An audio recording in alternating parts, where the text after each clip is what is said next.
E aí, meu amigo, Israel Subirá, que alegria, cara. Obrigado por essa Cara, honra. a alegria é toda minha, eu que agradeço. Muito bom estar com você, Douglas. Pô, muito feliz, mesmo à distância, poder ter esse tempo com você, conversar e poder gravar essa conversa para todo mundo ouvir, né? Maravilha. Esse ano está ensinando a gente bastante, né? A se conectar com aqueles que estão distantes, já que a gente teve que digitalizar tanta coisa. É verdade. E é legal, assim, eu tô gostando muito dessa experiência do podcast, porque é, é uma grande desculpa para eu conversar com um monte de gente que eu amo, né? Coisa boa, né? Tem que fazer a agenda caber nas conversas com os amigos, a gente dá desculpa no podcast, né? É verdade, é muito bom. Meu amigo, eu queria. A maioria dos podcasts que eu tenho gravado, né? Como é a primeira vez que eu gravo com a pessoa, eu sempre Uhum. peço para a pessoa compartilhar um pouquinho assim de, cara, como é que foi o seu encontro pessoal com Jesus, né? Você é o filho do Subirá, né? Então você já nasceu, né? Subindo, mas assim, como é que foi o seu encontro com Jesus pessoal? Quando foi? Como é que foi? Cara, então, eu nasci num lar cristão, como você falou, né, com a família servindo ao Senhor Jesus, glória a Deus. Tive boa instrução desde criança sobre os caminhos do Senhor, sobre Sua palavra. E muito cedo, eu devia ter uns 3, 4 anos talvez, quando entreguei minha vida para Jesus, fiz minha É mesmo? decisão. E o entendimento foi claro para mim e eu realmente tentei desde criança agradar ao Senhor com a minha vida. Mas eu também fui batizado no Espírito Santo cedo, eu não lembro quantos anos eu tinha, mas eu era criança, podia ter sido uns 7, 9 anos, eu acho. E eu também me batizei cedo, com o entendimento disso, e agradeço muito aos meus pais, né, cara, que, assim, me revelaram a Bíblia e me fizeram ler desde cedo, também buscando o Sim. Senhor pessoalmente. Mas você perguntou do meu encontro com Jesus. Apesar de ter nascido, né, crescido nesse lar e vivendo tudo isso desde cedo, eu acho que foi com uns 12 anos assim que eu encontrei Jesus de verdade. Porque até então, eu também estava indo muito no que eu aprendi, no que me disseram que era bom, e eu encontrei mesmo o Senhor pessoalmente nessas minhas leituras bíblicas e tudo. Mas assim, eu ainda estava, na minha falta de entendimento, sempre tentando agradar o Senhor com a minha performance espiritual. Então eu lia Hum, muito a Bíblia, assim, não perdia aquele dia de leitura, mas assim, querendo agradar o Senhor, sabe? De, não, eu tô fazendo isso, eu sei que isso ele gosta, eu tô ele fazendo vai ficar isso. feliz. Eu tava tentando, assim, mesmo com a imaturidade de uma criança, meio que ganhar o amor do Senhor nessas atividades. Mas foi com os 12 anos que realmente caiu a ficha. Não, peraí. Tenho, né, Jesus falando para fechar a porta do meu quarto, conversar com meu pai em secreto. Quer dizer que eu posso me trancar no meu quarto, conversar com Deus, né? E Deus vai ouvir, e ele vai responder. Eu falei, eu não tô tirando vantagem disso como eu podia. Eu tinha uns 12 anos quando eu realmente comecei a fechar a porta do quarto e me jogar em oração. E foi aí que o meu encontro com o Senhor se tornou real para mim. E de repente, né, todas as boas disciplinas espirituais que antes eu fazia para tentar ganhar o amor do Senhor, eu entendi que eu já tinha o amor dele e agora passei a exercê-las para conhecer melhor o Deus que já me amava tanto, para amá-lo de volta, né, e aprender como amá-lo de volta melhor. Então, para mim foi com 12 anos, foi quando o quarto aconteceu de verdade na minha vida, que eu Uau. tive esse encontro com Deus Mas foi pessoalmente. assim, um evento. Assim, muita gente falou de um Aham. congresso, de um retiro, de um acontecimento. Teve gente que contou que uma pessoa caiu endemoniada do lado dele, foi o dia que clicou para ele. Mas Caiu a você ficha. lembra de algo específico assim? Ou realmente foi um entendimento assim que. Foi uma Uma chave progressão, que eu acho. virou? Não foi um dia de oração, mas foi a Tá. partir daquele primeiro dia. Eu lembro, eu morava num apartamento lá em Curitiba. Eu lembro de estar naquele quarto sentindo a presença de um Deus de um jeito tão pessoal, assim. Porque eu tinha aqueles meus encontros de retiro, né, encontros de conferência, mas foi quando eu passei a realmente buscar, eu acho, a presença de Deus com mais fome, mais sede, e aquilo começou a ser recorrente. Então foram nesses momentos de oração, né, que eu Tá. constantemente fui encontrando o meu Senhor. Né? Porque a revelação do Senhor é importante. Quando a gente lê a Bíblia, a gente vê várias pessoas se encontrando com o Senhor e essa experiência deles revela muitas vezes uma característica de Deus. Né? A gente vê, né, o Jeová Jireh de Abraão, que viu o Deus que provê, porque ele teve essa experiência de provisão. Isso fala para mim de um Deus que provém, mas não para que eu me limite na experiência de Abraão de um Deus provedor. Né? A partir desse momento eu tenho a fé que eu vou encontrar também a provisão de Deus na minha vida. Então eu encontro o meu Jeová Jireh. Né? E foi nessa fase da adolescência que eu comecei a realmente buscar o meu Deus, não o Deus dos meus pais, né? Não o Deus que eu ouvi falar, mas o meu Deus. E isso, né, mudou tudo, porque daí vai-se o boi com a corda.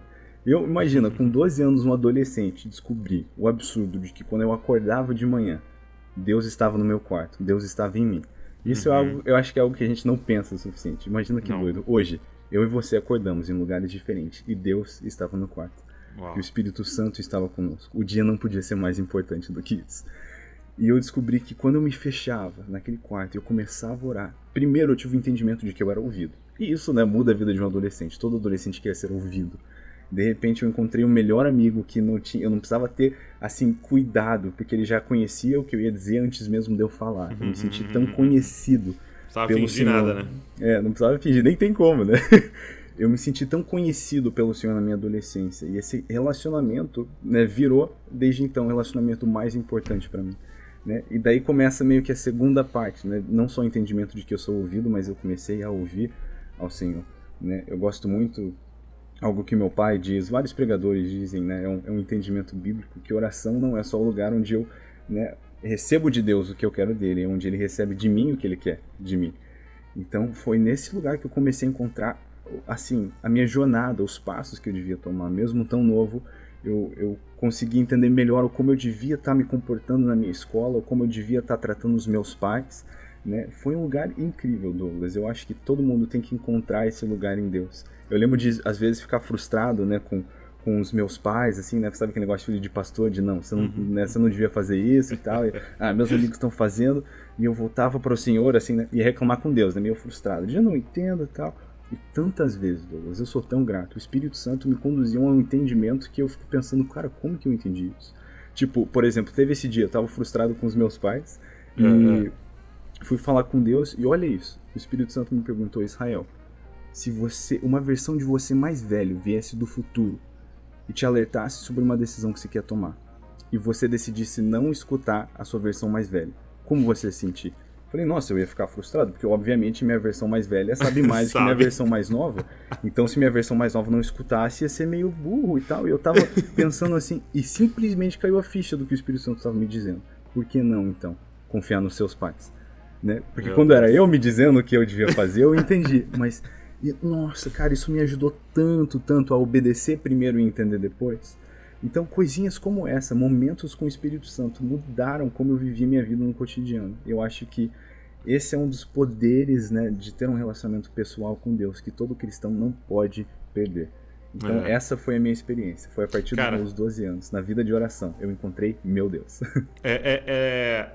Porque se você pensar, né, é difícil colocar data nessas questões, né? Porque, por exemplo, se eu perguntasse para você assim, qual foi o dia em que você começou a amar a Priscila, né? Ou qual foi o dia que você começou a respeitar tal autoridade? Não existe uma data, né? Porque é como se fosse uma barrinha enchendo, né? Na verdade, ainda estou crescendo em amor pela minha esposa, ainda estou crescendo em autoridade diante dos liderados, ainda.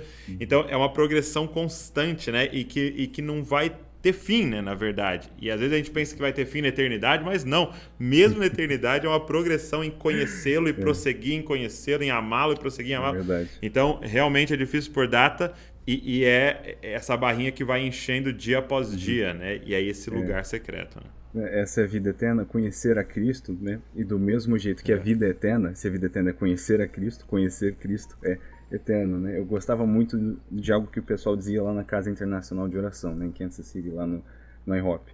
Eles diziam assim, Deus é um oceano infinito e o meu relacionamento com ele, eu tô num barquinho a remo para explorar quem ele é o resto da vida. Era muito legal, você pensa por isso que é vida eterna, né? Exato, eternidade não é só um presente porque vamos viver para sempre, mas porque a gente precisa do sempre para conhecer ao Senhor. E nunca vamos, né, exaustar o nosso conhecimento dele. Isso é maravilhoso, né? Nunca vamos estar entediados, né? Não. Por toda a eternidade. Que festa, né? Meu Deus. E assim, uma pergunta que eu faria para você é, claramente, você está nos descrevendo a sua história, mas também um legado, né? Eu também sou filho de pastor, então eu brinco de que, não tem como eu nem levar muitos méritos, porque você está de pé nos ombros de alguém, né? Exatamente. Então, para você ter esses entendimentos, tinha uma bagagem por trás. Quais são coisas que você lembra, que você acredita que foram assim, muito chaves que seu pai, sua mãe liberou sobre a sua vida e que gerou tudo isso? Bom, eu acho que primeiramente aquele amor, aquela paixão pela Bíblia, desde cedo. É? Aprendi a ler, já estava com uma Bíblia de adulto na mão, né? Não tinha nem mais ilustrações, assim. E eles me motivaram a ler. E eu acho que o valor que a gente viu em casa para a palavra de Deus e a fome que os meus pais tinham, não era só, não, você devia ler esse livro. A gente encontrava papai e mamãe sempre, tipo, devorando a Bíblia de manhã, né? A gente, várias vezes, isso me emociona, mas eu não sei dizer quantas vezes eu abri a porta do quarto dos meus pais para encontrar minha mãe lendo a Bíblia, chorando, assim, em lágrimas. E, nossa, tá tudo bem, mãe? Sabe, preocupada. Fica até assustada. Bem demais, né? Deixa eu te mostrar o que Deus falou comigo. Então, isso foi algo que, assim, a autenticidade, eu acredito, do amor deles por Jesus, não foi só... Foi convidativo pra gente por querer ter o mesmo. Né? Não queria só, nossa, legal que eles estão me ensinando, mas é essa realização, esse amor, essa alegria que eu quero para minha vida. Então isso nos encorajou a buscar o Senhor desde cedo. E outra coisa, eu acho que foi o deleite na presença dele. Duas coisas importantíssimas, o deleite na palavra e na presença. E então a gente mas como via... isso, o que é o deleite na palavra, na presença dele de forma prática? Eu acho que assim, várias vezes, por exemplo, tínhamos que tomar uma decisão importante como família. Ok. Né?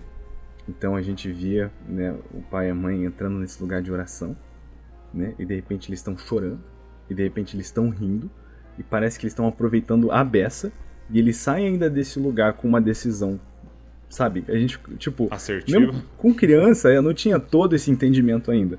Mas olhando para aquilo, é a coisa mais incrível do mundo, entendeu? Não só encontravam respostas, se divertiam ainda, sabe? Então, isso chamou muita atenção. Mas eu acho que a disciplina é outra coisa que me marcou desde cedo. Meus pais sempre foram muito sérios com o que é certo, o que é errado. E isso facilitou, acho que, muito o meu entendimento do mundo. E acho que eles não terem sido... Eles foram coerentes, sabe? Sempre muito coerentes. Tipo, não tinha, assim, não, isso na hora que é conveniente pode, na hora que não é conveniente não pode. Era muita coerência. Eu acho que a seriedade e coerência que eles tinham para com tudo na vida facilitava entender a importância, né, do evangelho dentro do nosso lar. Eu acho que talvez é uma resposta não tão prática, né, mas eu acho que esse é o princípio que trazia praticidade para tudo. Por exemplo, quando, né, eu fazia algo que não devia na escola, voltava com um boletinzinho, né, de ocorrência, assim... E eles sentavam para explicar o porquê que aquilo que eu fiz não era certo biblicamente. Então não é só não é legal. Né? Eu dou risada que se ler os livros do meu pai, às vezes tem a base bíblica para dedicação do livro. Né? Tipo assim, para introdução do livro, o prefácio tem uma base bíblica para fazer. Ele dá a base bíblica para o prefácio, para fazer prefácio no livro, entendeu? Ele dá a base bíblica porque ele começou a gravar vídeo curto, né? Então, se espreme meu pai de qualquer canto, sai Bíblia. Eu acho que isso foi incrível pra mim. Eu quero poder ser um pai assim pra minha filha, que tá dormindo aqui do ladinho. Ela tá aí, né? Tá aqui do ladinho, brincando. Onde, para todas as ocasiões da nossa vida, a gente via a palavra de Deus regindo, guiando, liderando. Então, eu acho que tudo casou muito bem. A visão ficou muito clara do porquê assim, fazíamos o que fazíamos. Quando você fala, né? Muita Bíblia, né, e um amor pela Bíblia. É interessante você falar isso, porque tem pessoas que vão falar assim, sabe por que eu estou desviado? Porque também tinha muita Bíblia e meu pai só falava disso. Qual é a sua diferença? Qual é a diferença do que o seu pai e sua mãe fizeram para essa galera que apanhou da Bíblia, né? Levou bibliada e talvez hoje esteja super machucado e bem longe dos caminhos do Senhor? Cara, eu gosto de culpar isso, o como funcionou comigo, nos meus pais. Como eu falei, a coerência.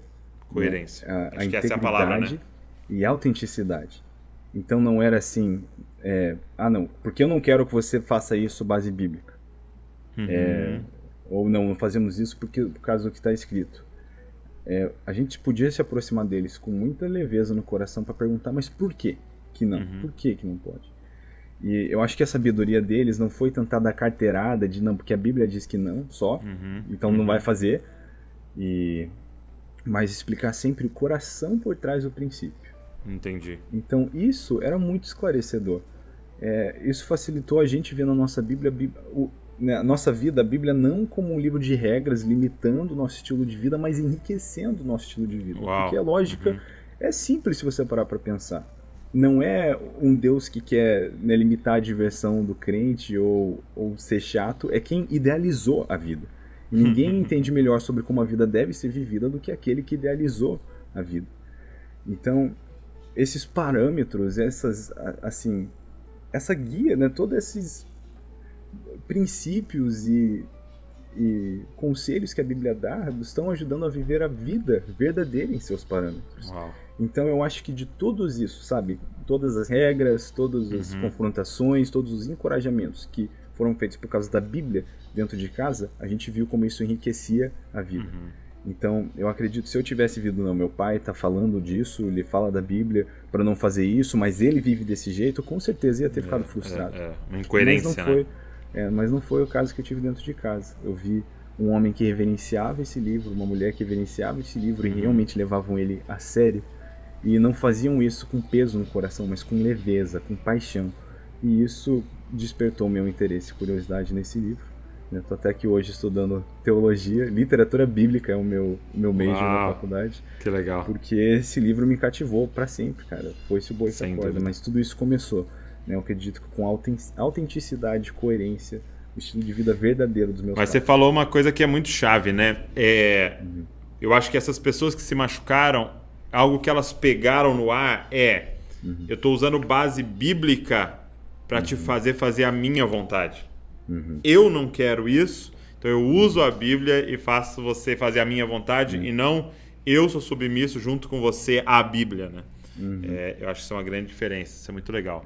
Douglas, sabe o que meu pai fazia muitas vezes?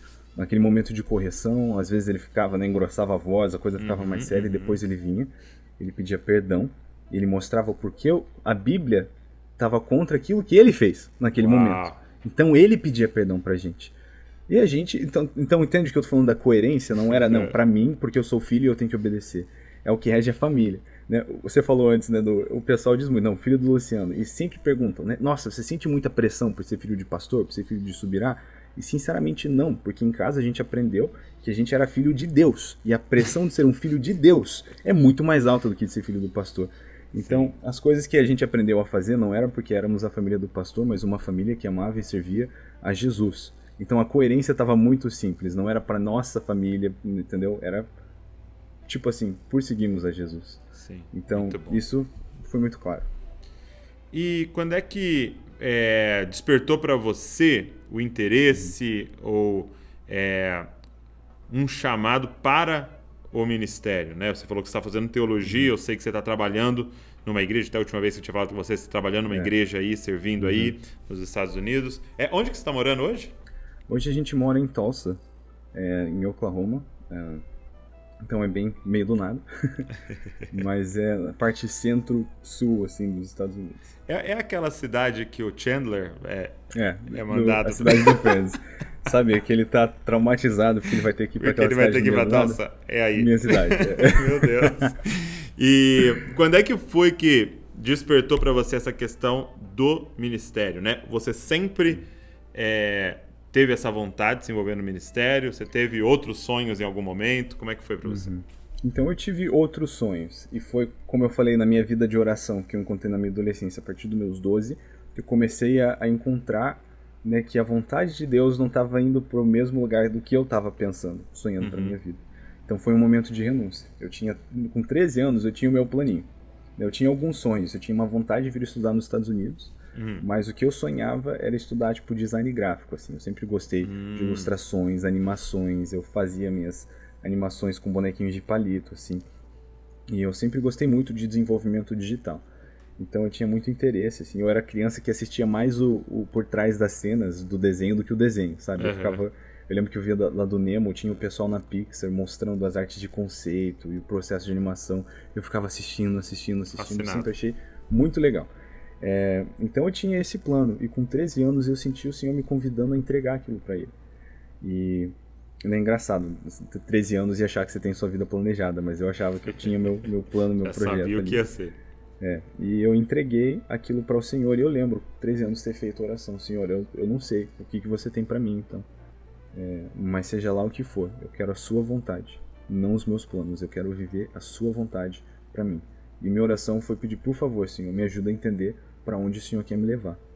E o absurdo, e foi muito marcante essa experiência, essa ocasião, tinha 13, 14 anos, que 2 dias depois dessa oração, eu conheci por acaso uma pessoa que era uma pessoa importante no IHOP, né, a universidade da casa de oração, e ele olhou para mim e falou: sabe, 2 dias atrás eu estava orando e o Senhor falou comigo muito claro para eu te arrumar uma bolsa lá no IHOP.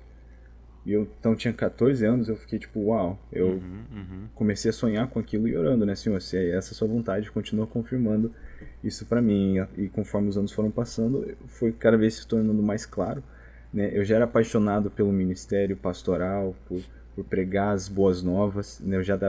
Até eu brinco no meu canal, eu tenho o que eu chamo das pregadinhas, porque quando eu era criança, meu pai estava indo nas igrejas, eu falava para ele: deixa eu dar uma pregadinha. Então eu subia antes ele pregar, e falava um versículo, assim, sabe? E daí corria de volta pra minha mãe, assim. Nervoso. Mas era minha pregadinha. Eu brinco com isso até hoje. Então, eu já tinha esse interesse, mas eu, na minha adolescência, imaginei me fazendo outras coisas, assim, profissionalmente. Mas foi nessa fase que o Senhor começou a me mostrar de novo, né? Me encaminhar pro estudo da palavra, né? Para realmente viver para conhecê-lo e fazê-lo conhecido, mas até ministerialmente. E isso foi se tornando mais claro. Com os 17 anos, eu tentei de novo meio que voltar para um colégio técnico de desenvolvimento digital, mas assim, só por lazer, sabe?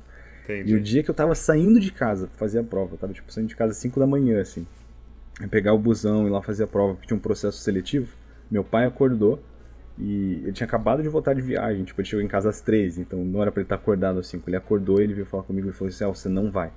Eu não sei te explicar. Eu peço que você confie em mim, eu tenho uma direção clara de Deus, que isso aqui vai te desencaminhar do propósito. Eu falei: beleza, não vou, né?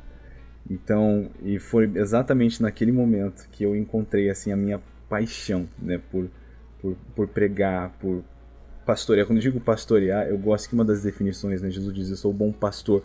Uma das definições ali do grego de pastor era esse entendimento de um bom amigo. Pelo tempo, né, que um pastor passava com suas ovelhas e como conhece cada uma delas, é um bom amigo. Eu me apaixonei por esse ministério do bom amigo, né? Ali no ensino médio mesmo, assim, quantas pessoas que eu consegui trazer para Jesus e encaminhar elas bem, sabe? E eu me apaixonei por aquilo e eu vi, né, que eu estava fazendo o que eu nasci para fazer. Eu acho que, né, o nosso propósito é muito mais simples de ser encontrado do que a gente imagina. Às vezes a gente fica com medo e a gente tenta encontrar o meu motivo, né, de estar vivo externamente. Quando Deus é quem opera em nós o querer e o realizar. Então ele colocou meu propósito internamente, né? Obviamente quem eu sou está dentro dele, mas às vezes é muito mais simples encontrar o que a gente nasceu para fazer do que a gente imagina, né? Então conforme eu fui testando, pregando, e de repente me sentindo: não, eu nasci para fazer isso, eu tenho esse entendimento claro, né? Mais do que qualquer outra coisa, é isso que eu nasci para fazer, isso se tornou claro. As frustrações são tão importantes nesse processo, né? Porque a gente corre pra caramba de frustração, né? De tipo... E eu lembro 2 frustrações que eu tive, assim, na minha vida. Uma vez eu fiz um intercâmbio também, fiquei 1 ano morando nos Estados Unidos para aprender inglês e tal. E tava no high school, né? Na escola ali e tal. E aí eu era apaixonado por basquete. Até hoje eu gosto muito, né, de assistir e tal. Mas eu era apaixonado, eu jogava aqui no time de Bragança, aqui, né, da cidade e tal. E aí eu fui para os Estados Unidos, né, cara? E aí quando eu cheguei no high school, abriu então os testes para entrar no time de basquete para a temporada do ano que eu ia ficar lá, né? E cara, não passei. Eu não passei e eu lembro de uns meninos muito menor do que eu, que não corria, que passaram. Eu falei: não é possível, né? E eu lembro que eu fiquei chateado e tal, e triste, né? Porque, poxa, era um sonho, assim, né? Além do estar nos Estados Unidos e tudo, era um sonho. Mas eu olho pra trás e eu vejo claramente isso que o seu pai te falou, né? Tipo, cara, como isso me roubaria do propósito? Talvez eu ficaria com isso na cabeça, voltaria pro Brasil tentando isso e jogar, e tinha algo tão específico de Deus para eu fazer, que como foi importante aquela frustração para aquilo simplesmente virar um hobby, como você disse, sabe? Ser apenas um hobby e eu poder me lançar mesmo no ministério, em tudo que Deus teria, né? E a segunda frustração que eu lembro, cara, um dia que o meu pai, num encontro de casais, ele ele fazia umas festas, né, no sábado pros casais e tal, e aí ele me desafiou, ele falou assim, na festa lá, vai ser uma festa acho, caipira, uma coisa assim, faz um textozinho de stand-up, né? E aí eu preparei um texto e eu adoro humor, assim, né? Eu gosto muito de humor com os meus amigos e tal. E aí eu falei, não, beleza. E eu tinha já feito uma vez com os jovens e tal, e deu super certo. Cara, quando eu fui lá, cara, e subi na frente dos casais, ninguém deu risada de nenhuma. Nossa. Mano, foi o momento mais constrangedor. Eu tinha preparado tipo, uns 15 minutos, eu encerrei em 5, assim, tá ligado? Mas, cara, foi outro momento que eu vi, assim, claramente, tipo, sendo frustrado e podado. Tipo assim, não vai nessa, entendeu? Eu tenho uma outra parada pra você. E não significa que tá errado alguém que quer jogar basquete, não significa que tá errado alguém que quer ir pro humor, mas não era pra mim. E a gente compreender esse pai bom, né, que vai fechando as portas que não é pra você entrar, né? Então, saber o que Deus tem pra você é importante, mas saber o que Deus não tem pra você também é bem importante. Importante. Né? Eu tive também, o meu basquete foi o skate, né? Que foi. Eu mandava bem, tinha até patrocínio. E, assim, por um tempo eu era vidrado no skate. Eu lembro que um dia eu tava no decol. E foi um decol de BH que teve. E eu tava orando, assim, foi aquele momento de, sabe quando você tem aquele momento, Senhor, eu quero morrer por você. Assim, eu topo, tipo, quero ser um mártir pro evangelho. Assim, eu tava entregadão, assim. E o Senhor me perguntou, e você deixaria de andar de skate o resto da sua vida? Aí eu fiquei chocado, assim, o Senhor até me perguntou, e você deixaria de jogar videogame? Eram duas coisas que eu amava, né, adolescente. E me chocou, cara, porque eu percebi que por mais que eu quisesse dizer sim, de verdade o meu coração não queria viver sem fazer isso. Então eu percebi como eram coisas da minha identidade, assim. E voltei até pra casa meio deprê, mas entreguei para o Senhor, assim. E por um tempo, assim, até... Eu lembro que cheguei em casa, peguei meu skateão, assim, né, montadão, dei pra um moleque, assim, que eu encontrei. Ele não pode ficar com o skate aí, né, tava vendendo videogame. E o Senhor depois, né, falou comigo. Que pra mim foi muito forte naquela conferência. Ele falou, você tá dizendo que quer morrer por mim, mas ainda não tá disposto a viver por mim? Então, aquilo foi chocante. Eu percebi que eu tinha que botar essas prioridades em ordem, assim, das minhas paixões da adolescência. Então, entreguei o skate, né? Entreguei os jogos. Depois o Senhor falou, eu não tô dizendo que você não pode fazer essas coisas. Né? Porque foi tipo um Isaac, assim, pra mim. Eu entreguei de nunca mais vou fazer, né? E o Senhor falou comigo muito claro, tipo, não é que você não pode andar de skate, não é que você não pode jogar videogame, mas eu quero que o seu coração esteja em mim. Eu sou sua identidade. Você não é o Israel skatista, o Israel o gamer. E aquilo foi muito forte pra mim. Então, de novo, eu encontrei onde, né, o meu propósito não estava. Exato. E eu comecei a jejuar, adolescente. Eu ficava assim... Opa, dá uma olhada lá. Tá tudo bem. Então eu comecei a, nas férias, ficar sem seriado, sem filme, sem videogame, sem skate. Eu me trancava no meu quarto e eu lia a Bíblia, cara, e eu orava. E eu ficava jejuando dias no quarto, assim, né? E foi um tempo incrível com o Senhor, né? Eu perdi muito rolê com os amigos, né? Que na hora de férias o pessoal ficava revoltado. Você esperou as férias pra jejuar. Falei que se não fosse nas férias não ia ser um jejum de verdade, né? E cara, foi um tempo que eu me encontrei com o Senhor como nunca. Eu silenciei as vozes, as distrações que eu tinha na minha vida pra escutar o Senhor com tanta clareza. Sim. Né? Eu fiquei assim 2 anos, tipo, longe de seriado, filme, videogame, né? E concentrei realmente em escutar a voz que realmente devia dirigir quem eu sou e o meu propósito. E foi algo incrível. É algo que eu com certeza vou sugerir para os meus filhos um tempo desses. De, faz um jejumzão de tudo que você curte fazer, tudo que te diverte. E se tranca no quarto, né, para ler e para orar. Eu acho que foi um tempo assim marcante, né, da minha adolescência.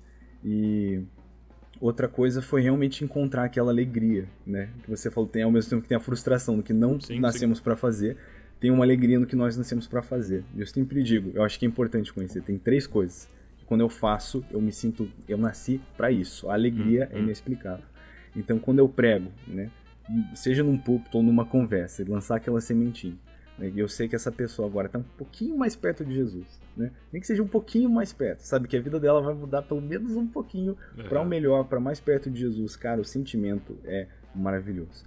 A gente não sabe. Eu lembro de mensagens assim que eu preguei no começo que eu pensei, nossa, o que foi isso? Que coisa estranha. Mas eu soube que teve uma pessoa que entregou a vida para Jesus. E fazia anos que estava teimando lá na igreja, assim. Eu pensei, uau, Deus usou isso aí. Que coisa incrível. Então, quando eu prego e sei que Deus agiu, é aquela sensação incrível de, Sim. tipo, nossa, eu fiz uma parceria com o Senhor, tive parte no que ele estava fazendo. Segunda coisa é quando eu ajudo um amigo, né, ou até mesmo um desconhecido, superar um problema pessoal, seja espiritual, emocional, sabe, com o auxílio da palavra e do Espírito Santo. Cara, não tem preço para isso. Né? E o terceiro é fazer minha esposa dar risada. Ah, é? Essas 3 coisas, eu nasci pra fazer isso todos os dias, assim, é o que me dá aquela realização de não, tô no lugar certo. Né? Agora ainda tem a bebê, né? Que eu nasci pra ser o marido da Pri, o pai da Elo, das outras crianças que vêm aí. Ah, mas a sensação é incrível. Muito bom. E, cara, aí eu queria, até legal você ter entrado no assunto, saber como é que foi o seu encontro com a Pri, como é que vocês se conheceram, porque vocês não moravam na mesma cidade, né? Não, a gente não morava. Você estava morando em Curitiba, né? E ela... Em Curitiba. Ela estava em Fortaleza? Fortaleza. Estava em Fortaleza na época. Bem longinho, né? Bem longinho. Eu tinha 11 anos quando eu conheci ela. É mesmo? Ela tinha 13. E assim que eu conheci ela, o dia que as nossas famílias estavam juntas, eu fiquei primeiro muito chocado, né? Como era uma menina tão bonita, tão gatinha. Fiquei até nervoso, com medo de derrubar a comida na camisa, assim, né? Que a gente saiu pra comer, as nossas famílias. Mas me chamou a atenção o amor que ela tinha por Jesus e pela igreja. Percebi de cara, assim, falei, quem essa mulher casar vai sempre ser o segundo homem da vida dela, porque nunca tinha visto uma menina tão, assim, desesperada por Jesus como a Pri. Me chamou muito a atenção. Mas eu achei que eu não tinha chance, né? Então eu nem, obviamente também com 11 anos, né, não tava pronto pra nada. Mas a gente foi, né, crescendo amizade, se tornando mais próximos, as nossas famílias estavam caminhando bem juntas, porque os pais da Pri são os pastores dos meus pais, né? Então eles estavam mentoreando, discipulando, então a gente ficava bastante junto. E daí eu fui conhecendo cada vez mais, a gente foi se vendo, né, cada vez mais. E, né, chegou um momento, né, que eu acho que é um momento interessante na vida de todo homem, que é a oração começa a mudar um pouquinho, sabe? Em vez de, Senhor, me ajuda a achar aquela pessoa, Senhor, por favor, que dê certo com essa pessoa. A gente que seja essa, que seja essa, por favor. E realmente eu fui buscando isso em Deus e busquei a sabedoria dos meus pais, conversei com os pais da Pri. E a gente era bem amigos, assim, conversando todo dia. E foi quando eu abri meu coração que gostava dela. Mas algo que foi muito legal, que antes da gente namorar... bebê... Pega ela aí.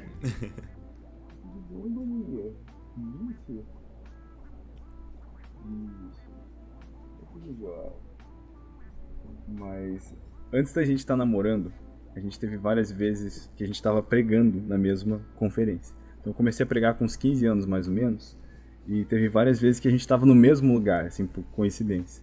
Teve uma vez muito legal que foi um acampamento numa igreja da Itália, e eles chamaram nós dois, assim. Então a gente tava lá e era tipo a única pessoa que eu conhecia melhor que todo mundo. Então a gente conseguiu conversar um pouco e eu via o jeito que ela pregava e falava, cara, sabe, foi ganhando mesmo meu coração em tudo. O jeito que ela é carismática, divertida, estilosa, assim. Então, mas aí quando mais velho eu criei coragem, né, fui me aproximando e graças a Deus deu tudo certo. Eu sou um homem abençoado. Muito legal. E aí vocês tiveram um namoro à distância por um período? Por um período, sim. Então, quando a gente... Na verdade, todo o nosso namoro foi à distância, sim, foi à tecnicamente. Distância. Então, quando eu comecei a namorar com a Pri, eu ainda estava em Curitiba, estava trabalhando no Orvalho, lá, ajudando na Alcance, e ela estava aqui em Tulsa, né, nessa cidade. Então, ela estava na faculdade, e eu ainda não tinha começado a minha faculdade. Eu estava num período, assim, aproveitando lá com a igreja, a família, dei um tempinho antes de começar direto.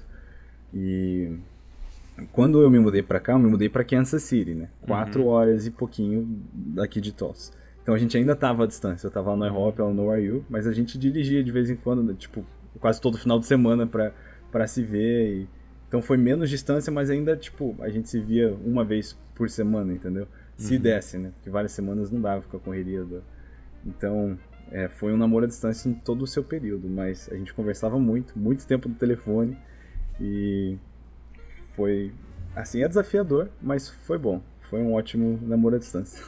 Porque aí todo o foco fica nas conversas, né? Todo o foco fica sim. em, de verdade, conhecer o coração um do outro, né? Porque, queira ou não queira, o toque físico e tudo, você tem um outro foco, né? Às vezes, e aí você acaba... E você conversa direto com casais, né? Que depois fala assim, poxa, mas ele não me mostrou isso no namoro, né?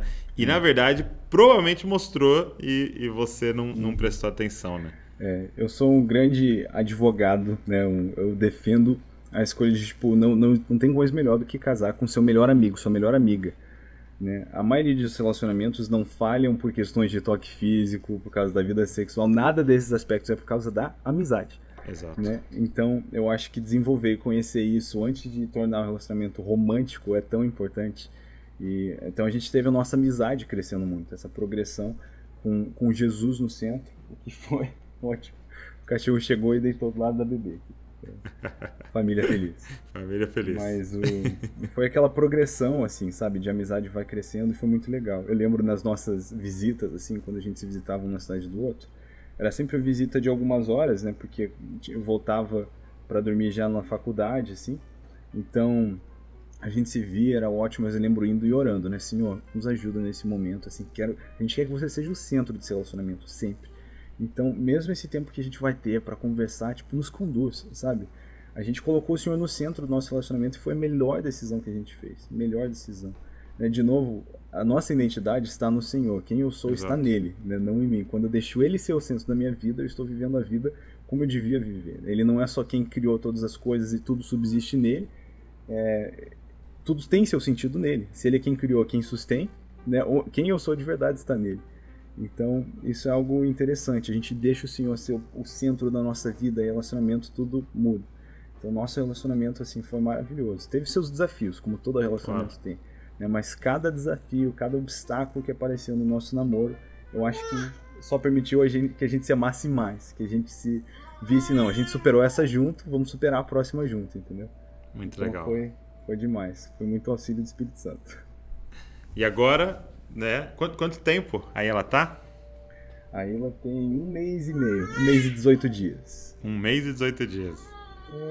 Cara, então, nesse 1 mês aí, né? Sendo pai, 1 mês e alguns dias, né, o que mudou? O que Deus consegue fazer em 30 dias na vida de um homem com uma filha? Muitas coisas, né? Eu aprendi que o sono é um conceito, né? Sono é relativo. Eu descobri por que Deus criou o café, que eu achava que já sabia. Não só por quê, mas pra quem. Pra quem? Mas é uma sensação incrível, Douglas. Assim, a gente olha para aquela coisinha com esse amor, essa proteção, esse desejo que acerte, e a gente pensa, né, como que Deus se sente com a gente, então, né? Se a gente, na nossa imperfeição, consegue amar e torcer tanto por um bichinho, né? Imagine Deus. Mas tem sido incrível. Eu acho que experiência traz muita luz para nossa revelação, né? A gente até falou mais cedo de como a gente experimenta Deus e vai conhecendo quem Ele é. Eu acredito que agora, sendo pai, eu tenho começado a experimentar essas revelações mais profundas, né? Um pouco mais de experiência, trazendo luz para a revelação de Deus como pai. Então, tem sido uma experiência incrível, melhor mês e 18 dias da vida. Eu e a Pri estamos babando, e é muito maluco, assim. Ser pai é incrível mesmo. A gente fica pensando, agora...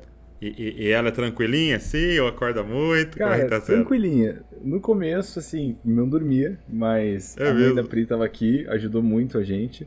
E hoje ela já tá mais tranquila, dorme quase a noite inteira. Ela é um bebê muito calminho. Assim, de vez em quando, né, rola aqueles escândalos de bebê, aí enquanto a gente tá tentando descobrir o que é. Mas a gente tá aprendendo a falar melhor a língua dela. Mas ela é uma bebê bem calminha. Ela legal. Super tranquila, dorme com qualquer barulho. Muito legal. E eu creio que uma coisa também, você falou, né, de começar a compreender melhor Deus como pai, né? E você olhar e falar, cara, como eu consigo amar tanto um ser, e aí pensar no amor dele por nós, que ainda é maior. Agora, pensar nele entregando o filho, né? Pensar nele... Jesus na cruz, né? Ou no Getsemane dizendo pai, ele usa Abba, né? Papai. Não tem outro jeito, não tem outro caminho a não ser me separar de... Meu, Você fala, como? Brabo. Como? Né? E por inimigos ele estava fazendo aquilo, né? É. Não eram nem por Uau. amigos, né? Cara, Uau. é incrível. E uma outra coisa que eu queria falar com você é, você trabalha em tempo integral na igreja aí em Tulsa? Então, hoje a gente está meio que transicionando para fora disso, né? Treinamos pessoas assumindo tudo que a gente estava fazendo, né? A gente sente que está chegando um tempo, uma temporada nova aí de possivelmente passar um tempinho no Brasil, Pô, que legal. né? Então o Senhor tem nos meio que dirigido a isso, mas nos últimos 3 anos é o que a gente tem feito. A gente estava voluntário, assim, integralzão, ajudando com os adolescentes, com a mídia da igreja e com tudo que a gente podia. E a gente planejou passar um ano lá, acabamos passando 3, mas foi um Sim. tempo muito especial. A gente viu Deus fazendo coisas muito lindas, mas a gente sente essa fase nova chegando aí. Que legal. Eu fico feliz de ter vocês perto aqui.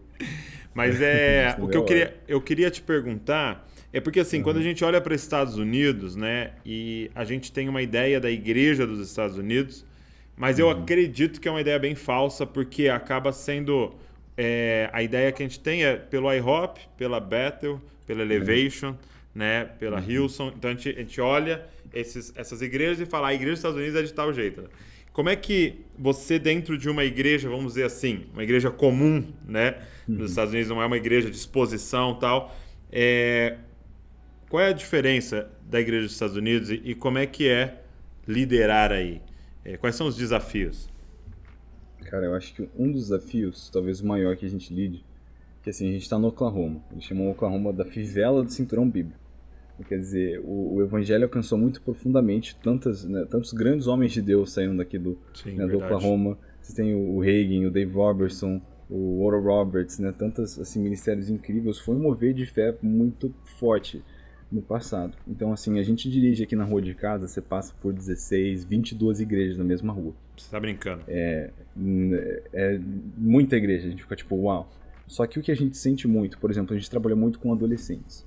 E a gente sente uma geração que eles cresceram vendo a igreja como parte de tradição, mas muitas vezes sem ter um encontro real com a pessoa de Jesus. Então muitas vezes até a exposição a conhecimento, mas não a transformação, sabe? Não, eu quero ser parecido com Jesus. Muitas vezes, infelizmente, na maioria dos casos, muito conforto assim, e aquela assim, não tem aquela exposição pesada de nós precisamos mudar de vida. Então tem sido um desafio muito grande, porque a gente veio com uma mentalidade do momento que a gente está vivendo como igreja no Brasil, e a gente encontrou algo completamente diferente. Assim. Hoje a igreja que a gente tem servido, pra você ter noção, tipo, 70% da igreja tem mais de 60 anos. É mesmo. Né? A gente nem imaginou que a gente iria para essa igreja, porque a gente falou, né, tem um buraco geracional aqui, foi por isso que a gente ficou, onde a gente estava ajudando.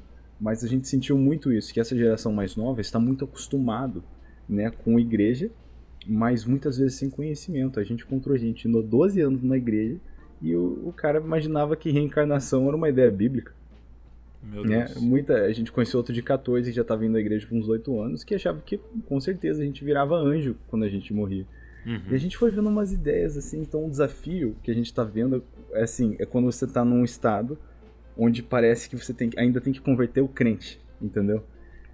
Então muita gente aqui não tem aquele estilo de vida de eu quero ser parecido com Jesus, né? A galera puxa a Bíblia bem rápido na hora que eles precisam defender ideais políticos, mas essa mesma galera, tipo esse mesmo cristão, né, que quer lutar contra princípios que ele acha que é errado politicamente, tá muitas vezes dormindo com a namorada, assim, não vivendo uma vida séria com Deus.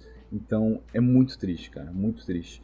Assim, hoje a gente já entendeu que a gente tem um chamado para servir os Estados Unidos. A gente quer voltar para o Brasil, mas a longo prazo a gente quer vir para cá, porque a gente vê que tem um desafio gigantesco se aproximando dessa nação. Ao mesmo tempo que a gente tem pessoas, obviamente, igrejas saudáveis aqui, infelizmente o que eu descobri morando aqui é que a maioria das pessoas tem uma experiência de igreja parecida com essa que a gente está descrevendo. Sim, sim. Né? Então isso é chocante, é assustador. Então a gente vê como esse país precisa desesperadamente assim, do evangelho.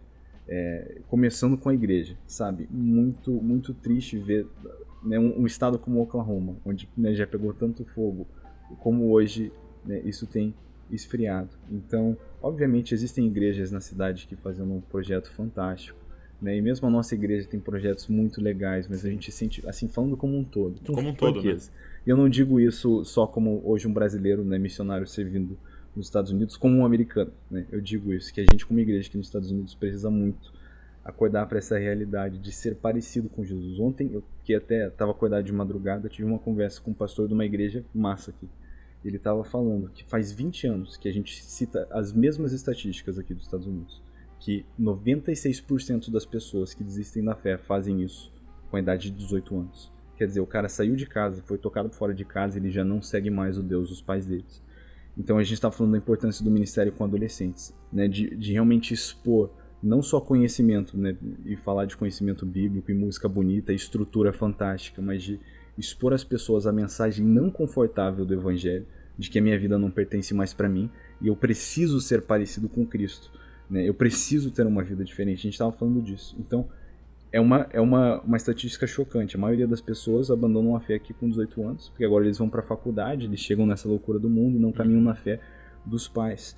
E, ao mesmo tempo, a gente vê esse desafio. Muitas famílias da nossa igreja, 30 anos de igreja, né, servindo nos ministérios da igreja, ainda não colocaram a família em ordem. Sabe, a gente, como brasileiro, se alimenta de tantos ministérios fantásticos americanos, né?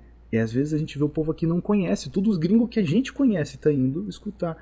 Eu acho que foi muitos anos de fartura na mesa.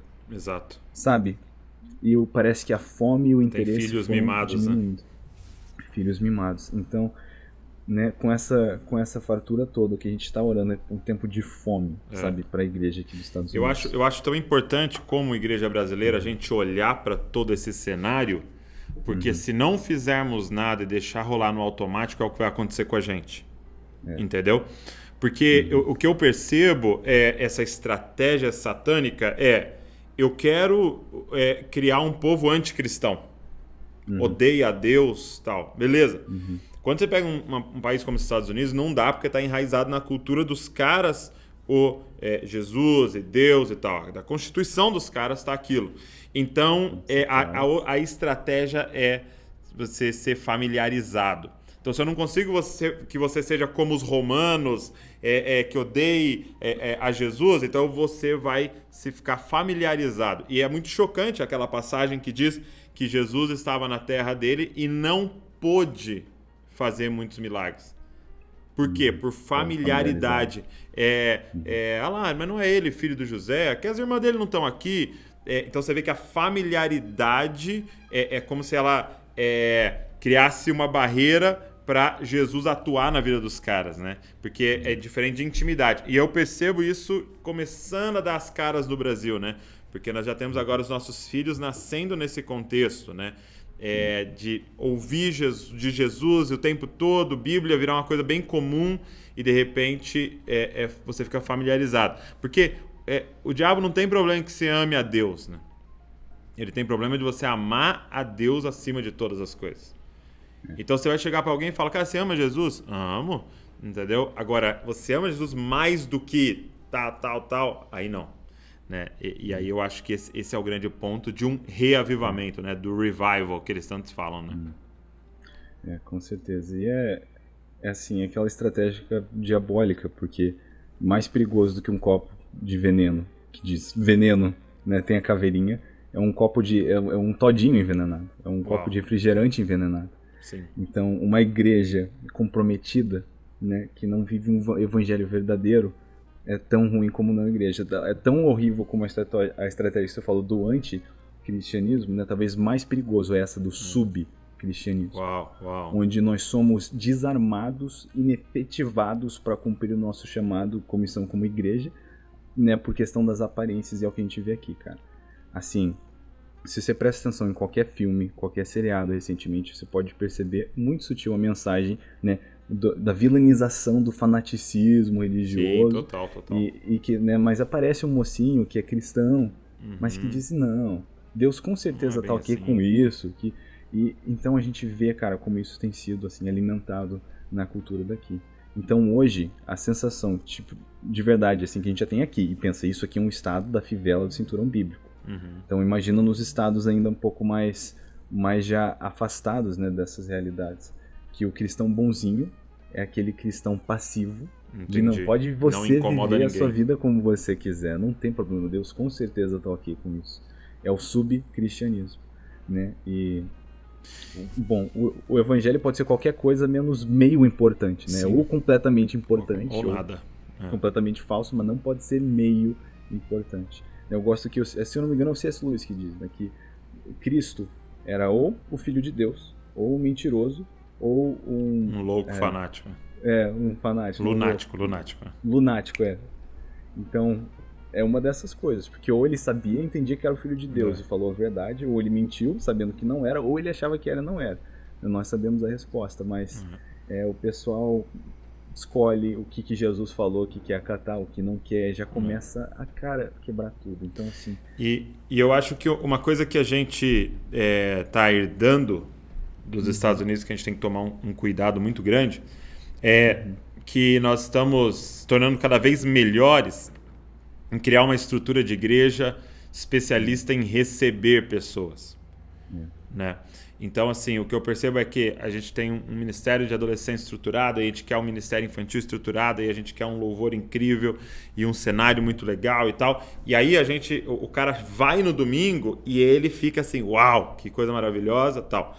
É uma palavra, né? Só que, de certa forma, Jesus nunca falou para o mundo, ide e achai uma igreja, né? Jesus falou para a igreja, vai e busca. Então, assim, todo o nosso esforço está sendo em preparar um ambiente para receber, só que quando você começa a olhar, você está recebendo sempre as mesmas pessoas. Ela só saiu dessa comunidade, veio para essa, saiu dessa e veio para essa, e ela está achando quem serve a melhor comida, quem tem o melhor serviço, né? Sendo que a gente deveria colocar todo o nosso esforço e até finanças em treinar galera para ir, né? Então, chega um jovem muito bom na igreja, a gente é meio que já tentado a olhar para ele e falar, nossa, isso aqui daria um bom líder de jovens, hein? Entendeu? Isso aqui daria um bom líder de célula. Sendo que a gente tinha que olhar e perguntar pro cara, onde você trabalha? Pô, eu trabalho no hospital. Não, cara, então não vamos tirar ele de lá, não. Vamos ensinar ele a lá dentro, cara, discipular pessoas, ganhar pessoas, entendeu? Porque esse é o grande... Aí a gente vai começar a alcançar gente que nós nunca alcançamos. E não importa quão bom você fizer o seu culto, ele nunca vai na igreja. A igreja vai ter que achar ele. A igreja vai ter que ir atrás dele, cara. E são pessoas incríveis. Então, é a mulher samaritana, entendeu? É o gadareno. São caras que voltam para suas cidades e revolucionam, né? Só que nunca iriam na sua igreja. Não importa se você pôs LED na sua igreja. Ele nunca vai lá. A não ser que você treine alguém para ir no meio dos endemoniados buscar esses caras, né, cara? Eu acho que... Eu gosto muito da frase de conhecê-lo e fazê-lo conhecido. Eu acho que fala da ordem, né, importância. Eu acredito que, do que eu tenho até do meu tempo aí no Brasil, mesmo hoje nas visitas, a gente vê como Deus tem feito algo lindo na igreja brasileira e que de fato nós temos aprendido a contemplar a face de Cristo e quem Ele é. Agora, uma igreja que tem acesso, né, ao caráter de Cristo, é transformada por esse caráter, e uma igreja transformada pelo caráter de Cristo é uma igreja transformadora. Né? A gente vê esse tema recorrente nas Escrituras, como para Deus nunca foi suficiente a gente amar Ele com coração parcial, ou mesmo amar Ele de todo o coração apenas no momento. Né? Porque isso também não é amar o Senhor de todo o coração, também é um amor parcial. Não adianta eu ser completamente fiel à minha esposa enquanto estou em casa, né? Mas não me comportar como um homem casado quando estou fora de casa. A gente vê isso em Amós, no capítulo 5. E o Senhor diz, para longe de mim com suas ofertas de cereais, eu não aguento, suas canções são como ruído para mim. Né? Estão fazendo tudo certinho, parece um cultão incrível. A reunião tá ótima, tá com o painel de LED da época tudo certinho. Mas ele diz, ao invés disso, eu quero ver justiça como um rio na sua sociedade. Eu quero ver o órfão e a viúva alcançados. Estão dizendo, vocês estão me amando bem dentro dessas quatro paredes, mas quando vocês saem, vocês não são mais igreja. E isso não vai ser o suficiente. Né? A gente vê Jesus confrontando tanto essa mentalidade. Né? Ele olha para os fariseus e diz, foi a respeito de vocês que Isaías profetizou, dizendo, esse povo me honra com um lábio, né? Então na teoria está certo, mas o seu coração está longe de mim.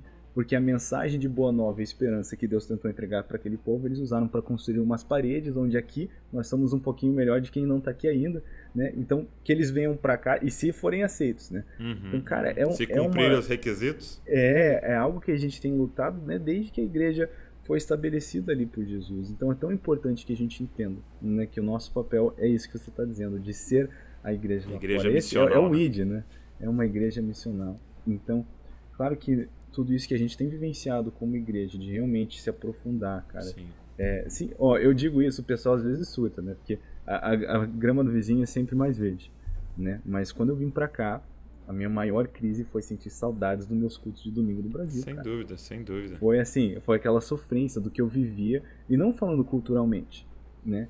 Então, hoje nós sentimos que o nosso chamado é para com os Estados Unidos, mas é quase uma dívida de gratidão por tudo que os Estados Unidos já derramou sobre o Brasil. Sim, A sim. gente vê hoje a necessidade dessa nação e, cara, a gente tem orado pelos Estados Unidos. E, assim, meu coração geme em dor, assim, eu sinto que a coisa ainda vai ficar pior, entendeu? Vai piorar antes de melhorar. Então, temos orado muito, né, pelos Estados Unidos, e a gente realmente quer ver o que Deus quer fazer. Eu acredito que, bom, Deus é um estrategista incrível, né? A gente vê que toda a supressão que o diabo tenta trazer é um tiro no pé, né?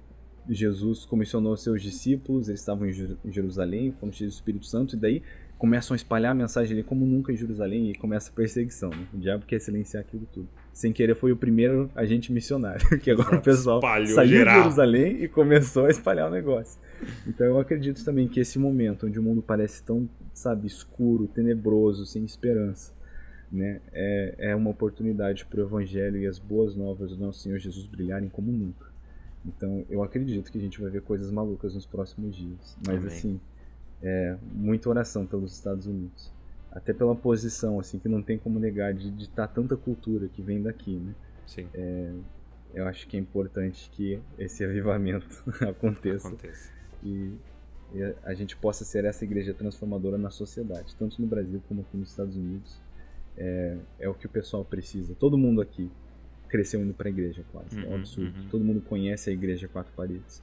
O que as pessoas precisam ver aqui é essa igreja, né, missionária, essa igreja ativa, essa igreja na sociedade. Porque muitas vezes o mesmo cristão aqui que está aproveitando o bom louvor e aquela fartura, né, de conhecimento bíblico, de bons estudos, boas igrejas, boas estruturas, né, tá sentado ali no trabalho a semana inteira como se não fosse um cristão, falhando em amar e servir o seu vizinho. E de novo, isso nunca vai ser suficiente para o Senhor, né? Essa mensagem de Amós pega pesado comigo. Porque eu vejo como eu posso falhar, mesmo me entregando para o Senhor em louvor, num culto. Se eu não saio com o mesmo louvor, eu estou falhando com o Senhor. Isso não é um amor integral. Para mim, o casamento é um ótimo exemplo disso, né? Porque se você imagina, eu, né, casado com minha esposa dentro de casa, sendo um ótimo marido, um excelente marido dentro de casa. Mas quando eu saio de casa, se eu só tiro a aliança e vivo como um homem que não é casado, é o suficiente? Não é suficiente ser um bom marido num tempo só. Eu sou um bom marido, tem que ser um marido integralmente. É quem eu sou agora. Então, dentro de casa, fora de casa, sou um marido vivo como um marido. Do mesmo jeito, o cristão, né, dentro do templo, fora do templo, é a igreja. E vive como igreja. Então, não é um evangelho confortável, mas é o evangelho mais leve, esperançoso e o único evangelho. Então, meu amigo, uma coisa isso. Que a gente sempre... É uma missão nossa do Jesuscope é fazer a galera ler. Né? E eu queria que você indicasse... vamos colocar um número aqui. 3 livros pra galera, assim, que vem na sua cabeça, marcantes. Lógico que eu vou eliminar a Bíblia aí, né? Pra você não indicar a Bíblia. Você já indicou no podcast inteiro. 3 livros, vai. Ok, 3 livros. O primeiro eu vou indicar, né? Desculpa aí, mas vou puxar para um livro do papai. Que mesmo? Tá muito bom. E eu tenho vários amigos lendo esse livro nesse momento. Estão falando, cara, demais, tem que ler. É o Maturidade, né? Maturidade. Maturidade que acabou de sair, o acesso à herança plena do Senhor. Tem muitas coisas da nossa jornada espiritual que só vamos alcançar quando amadurecemos, né? Você não entrega a chave do seu carro para o seu filho que não tem habilitação, né, que não tem idade para saber como dirigir, porque ele não está pronto para a chave do carro. Exato, ele vai matá-lo. Do mesmo jeito, nosso Senhor tem coisas, né, para nós, na nossa jornada espiritual, que requerem maturidade. Muitas vezes a gente fica penando para amadurecer espiritualmente e acaba perdendo o que o Senhor tem. Então, muito importante amadurecer espiritualmente. Recomendo essa leitura. Show. Deixa eu pensar aqui. Outro livro, essa eu vou recomendar, né, por causa da minha fase, um livro que eu acabei de ler, sobre criação de filhos, especificamente pais e filhas. Eu estava procurando, eu não achei esse livro em português sobre os pais e filhas, mas tem um outro do mesmo escritor, que ele é o Dr. James Dobson, incrível, sobre criação de filhos. Ele é um doutor na área, mas pastor, e assim traz muitas fundações bíblicas para a criação de filhos. Então, como eu acabei de ter uma filha, eu tô lendo esse, que é o Educando Meninos, do Dr. James Dobson. Eu acho que eu já vi em português, sim. S-O-N. Acho que a Mundo Cristão lançou. Esse do Educando Meninas está em português. O do Pais e Filhas eu não achei em português ainda, mas talvez tenha e eu que não encontrei. Mas esse é outro livro incrível. E deixa eu pensar agora pro meu terceiro. Esse segundo foi legal porque é a fase que eu tô, né? Muito bom. Me abençoou muito, me trouxe muita perspectiva assim para pensar não só em criar, né, um filho, mas especificamente uma filha, né, na minha relação de pai, de tantos princípios bíblicos que aparecem e até coisas assim da parte emocional e psicológica que é importante, né, para a fundação, né, de uma moça crescendo. Então foi muito bacana. E pro terceiro, vamos olhar na prateleira aqui e tentar escolher um. Vai. É difícil poder passar só 3. Ok. Eu não sei porquê, mas tá vindo muito na cabeça. Acho que um pouco do papo que a gente falou, de ser cristão verdadeiro e até a parte de ser deslumbrado. Eu acho que um livro que foi assim, um livro que me deixou pilhado. Tipo, eu terminei de ler e eu falei, não, cara, vamos ganhar o mundo. E assim, me encorajou muito. Foi um dos melhores livros que eu já li. Acho que com certeza já muito bem falado, é o Crazy Love, né? O Louco Amor, do Francis Chan. Eu não sei porque é o que tá vindo no meu coração, talvez alguém escutando aí precisa ler esse livro. Mas é outro livro incrível, muito legal, que pode trazer muita perspectiva sobre esse rolê nosso todo, né? E o amor que é a causa disso tudo. Então eu vou deixar a recomendação do Louco Amor, do Francis Chan. E tudo do Francis Chan, né? O cara pode pegar tudo do Francis Chan, ouvir todas as pregações lá, vai ser muito abençoado. Tem Louco Amor na loja do Desascope? Tem, o Louco Amor tem. Então ó, já fica fácil aí. Fica a dica, vai na Orvalho, vai na Mundo Cristão, vai no Desascope. E o seu livro? Matando o Dragão. Tamo aí, Mate o Dragão, ele já foi para diagramação essa semana. Né? A gente penou um pouquinho aí com os atrasos artísticos do livro. Né? Não foi tinha ilustrações, fácil. Né? Tinha ilustrações. E não foi um ano fácil por ilustrador, ele acabou atrasando muito com o projeto. A gente meio que tá indo com o que deu agora, mas é muito legal todas as ilustrações que ele conseguiu entregar, assim. O cara é muito bom, artista tipo de história em quadrinhos mesmo, assim. O cara já trabalhou pra Marvel, muito bacana, ele fez as ilustrações do livro. Então, agora tá pra diagramação, se tudo der certo, lança ainda esse ano, né, de 2020, no final do ano. Então, tô empolgado, né? Esse livro, ele é um guia bíblico muito prático, né, sobre batalhar por pureza, né, batalhar pela nossa santidade. Eu escrevi especialmente pensando nos rapazes, né, tá aí o tema do Mate o Dragão, a ideia é que um guerreiro não tá pronto para levar a princesa para casa antes de ter lutado com um dragão. Muito bom. Esse dragão que eu falo no livro é a Babilônia, a imoralidade sexual, é uma pureza, né, que nós fomos feitos para caminhar e temos literalmente toda a munição e ensino que nós precisamos para caminhar nisso na escritura. É algo que mudou a minha vida. Então, eu me senti comissionado, assim, por Deus mesmo a escrever esse livro, porque ele é um guia prático. Tipo assim, não tem nada... eu conto um pouquinho da minha história, mas é a minha experiência com esses conselhos que são bíblicos. É o que Jesus nos, né, deixou na mão, é o que a palavra de Deus nos ensina. Então, é uma leitura curta, prática, e eu acredito que pode mudar a vida de muita gente, entender o poder, assim, sobrenatural que nós temos para vencer, né, e andar em pureza e em santidade. Muito bom. Então, fica ligado aí, galera, nas redes sociais, que assim que sair... Isso aí, fica de olho, tá quase lá. Mandar pra geral. Vou colocar no Desascope aqui enquanto sair. Então você vai lançar lá pela Orvalho. Isso, vai ser pela Orvalho. Muito bom. Isso aí é demais. Porque eu lembro que eu achei até que já tinha saído. Eu falei, será que eu perdi o lançamento? Porque você tinha me pedido pra mandar lá um textinho no final, né? Que legal. Eu achei que ia sair naquela época também, mas isso não deu certo. Mas tô empolgado. Tem um conselho importantíssimo, preciosíssimo do Douglas aí no último capítulo. Olha aí. O último capítulo foi uma ideia legal, é na multidão de conselheiros. Então tem vários homens de Deus que eu respeito e admiro, né, Douglas entre eles, que deixaram uma pepita de ouro, de sabedoria para você, o leitor, né, em como realmente continuar batalhando e preservando sua santidade. Isso aí. Meu amigão, obrigado por esse tempo tão precioso, cara. Douglas, eu que agradeço. Eu sou inspirado demais por você, por tudo que você e a família Jesuscope tem feito. Eu acho que às vezes você nem imagina o alcance de tudo isso que vocês estão fazendo, né? Como isso é enriquecedor, né? Tem tantos assim como eu aqui hoje também morando fora, distante, como a gente se alimenta de todo esse conteúdo.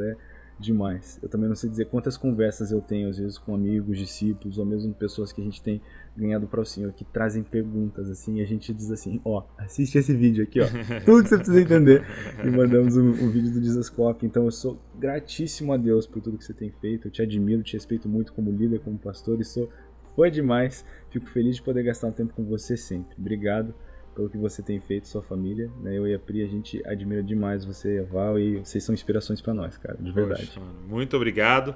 Sua família também, a família sua, da Pri, né? A gente teve a vida transformada pelos pais de vocês, literalmente, assim. Poxa, Pastor Abe mudou a nossa história, assim, com o discipulado, com a paixão, o Subirá. Meu irmão, tudo que eu eu coloco seu pai para estar junto. E eu não vejo a hora que você vem para cá pra gente estar mais perto. Amém. Vai ser muito bom. Deus abençoe, viu? Manda um beijão pra família toda também aí. E nós estamos orando por vocês aí, viu? Mesma coisa. Obrigado. Tchau, tchau. Valeu. Deus abençoe você e não se esqueça, você é uma cópia de Jesus. Valeu.